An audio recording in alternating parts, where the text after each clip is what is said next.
Yeah, let's start with some big news coming from Orlando Pirates. Now, we've been tracking this story initially. Andre de Jong concluded, done deal, old story. That the new story that we're moving to is now who could potentially make way. And we are being told that Tshegofatso Mabasa, who's been absent for the last little while in a couple of matches, not played in a cup final on the matches before, enters the final 6 months of his contract at Orlando Pirates. As things stand, no official news around whether he's going to sign what would be tabled or whether he would be move on or whether Orlando Pirates would be even willing to let him go in the January transfer window. What we do know is that there is interest for a player who scored, 16 goals just 2 seasons ago and finished top goal scorer. It will be interesting how it plays out. And I want Mark Haskins to just rope him in here just to hear his thoughts on the potential exit of Tshegofatso Mabasa at Orlando Pirates.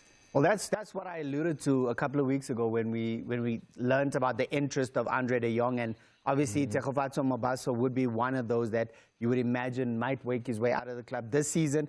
Only playing 9 games in all competitions, scoring 4 goals, even though he hasn't had much game time. He's a proven goal scorer. When I look at his stats from last season, 48 games, 15 goals, 1 assist. So he's someone that knows how to find the back of the net. So I think it would be a big blow for them. But for the player himself, I think he probably needs to make a move. Yeah, talking about moves, by the way, we will keep a close watch on the Tshegofatso Mabasa story as it develops. The other news at Mamelodi Sundowns, another one that we've stayed closely and watched it closely over the last couple of months. In fact, Thapelo Maseko was meant to move to Cyprus, but Mamelodi Sundowns telling his camp that no, he's in the plans of coach Miguel Cardoso, but if you look at the stats at the moment, he's hardly kicked the ball. Officially, his camp has gone back to Tlorkop to discuss a possible loan move, either locally or abroad. And that's another one that we will bring it to you as it happens. So you can expect Thapelo Maseko to move on from Mamelodi Sundowns in the next couple of weeks when the January transfer window officially opens. Let's roll the days back now to the FIFA World Cup. The draw took place on Friday.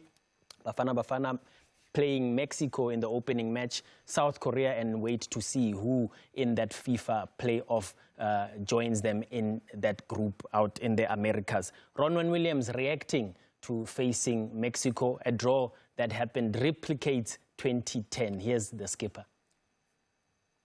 Yeah, amazing. Obviously, it's a replay of the opening game of the 2010 World Cup. Now roles are reversed. We're going to be away. And obviously, we know how difficult it is. But it's always nice. You want to play a host nation because then you get that feel, you get the atmosphere, you feel the, the electricity, the energy. And I'm excited and I'm happy. I think it's a good draw.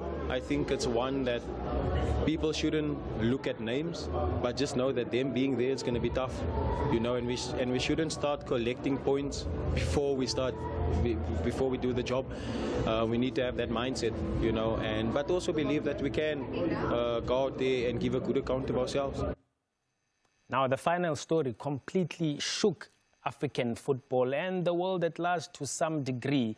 FIFA confirming over the weekend that they've held discussion with CAF, and guess what? They've decided, surprisingly, to agree that the clubs have been given the green light to only release players for the Total Energies Africa Cup of Nations in 2 weeks' time, 7 days before the tournament starts.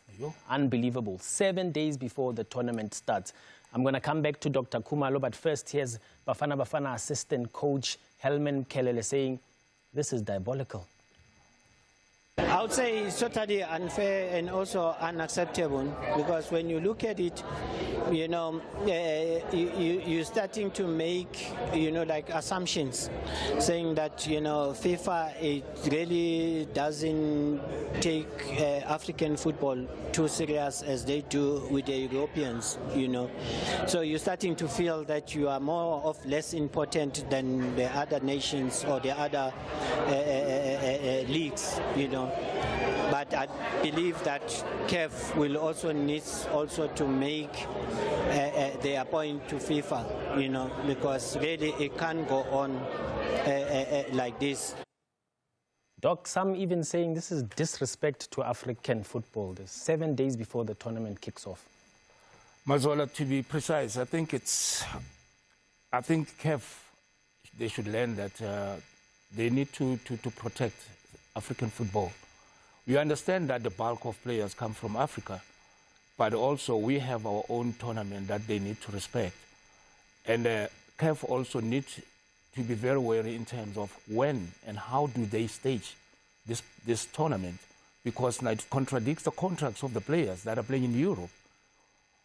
Now, when you look at it, you might think FIFA is the one that is at fault, but it's CAF. If they went to approach CAF then should have stood ground in terms of saying, no, we are starting this tournament on the 21st or whatever date, but players need to be released 3 weeks before or 2 weeks before, because what is the coach going to do in 7 days? But maybe on the other hand, it's good for Bafana because 90% are local. That is true. 90% of Bafana players are local and they are in camp as we speak. But we'll keep a close watch on these stories and more. Keep it locked on sabcsport.com for more. I'll now hand it over to Andile just to dissect it further with